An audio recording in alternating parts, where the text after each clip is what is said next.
Hook serverless architecture sounds great, right? You pay only for what you use. But what if I told you that it can sometimes cost more than traditional setups? However, without understanding the intricacies, costs can spiral out of control. A common belief is that serverless eliminates infrastructure costs.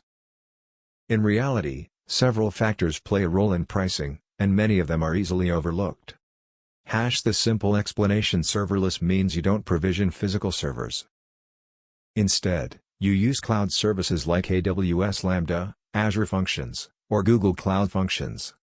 These services charge based on number of requests, duration of execution, memory used. For instance, AWS Lambda charges 20 cents per 1 million requests and $0.000016667 per gigabyte second.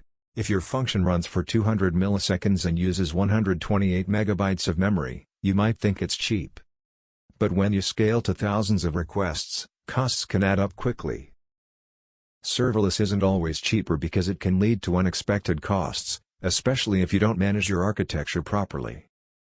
Real-world example: let's consider a startup called QuickCart. They built an e-commerce platform using AWS Lambda for their payment processing. Initially, they were excited about the low upfront costs. At first, they had about 100,000 monthly requests, and their functions executed in an average of 100 milliseconds, using 128 megabytes.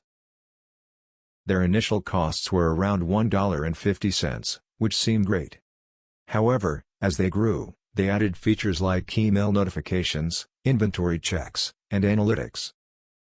Soon, their monthly requests jumped to 2 million, and execution time increased to 300 milliseconds due to added complexity. Their new costs skyrocketed to about $12.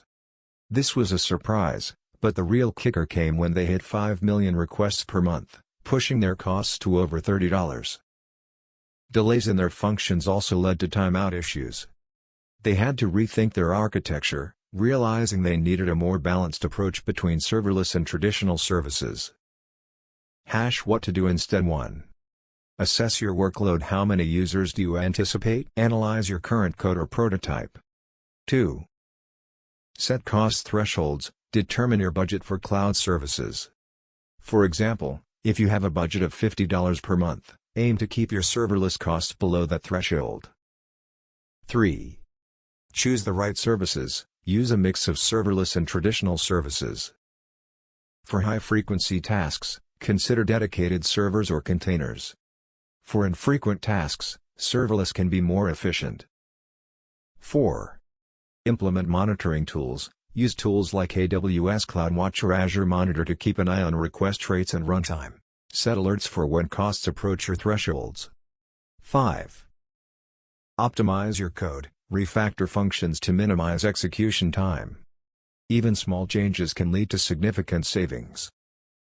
Remove any unnecessary computations or external API calls that can increase latency.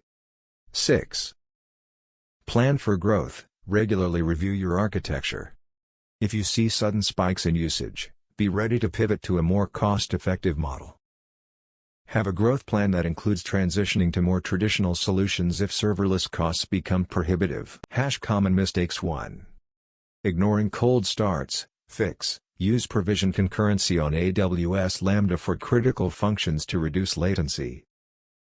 2. Not monitoring costs. Fix. Set up alerts and regularly review your usage statistics.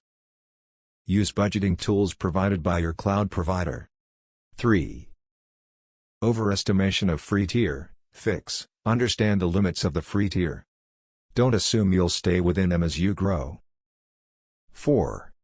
Neglecting performance optimization. Fix. Regularly profile your functions and optimize them. Look out for long-running processes that can be split.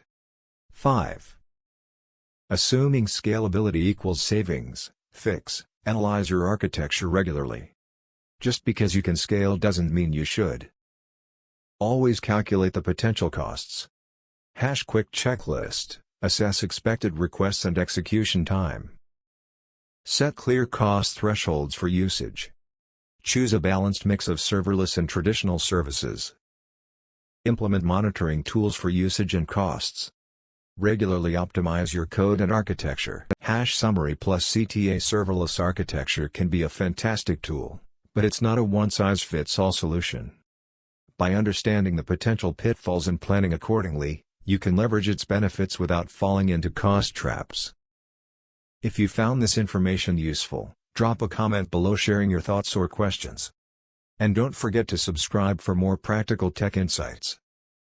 Bonus practical tip: if you're unsure what to pick, start with the simplest option that ships today. Then measure for 7 days, latency, errors, deploy time, and cost.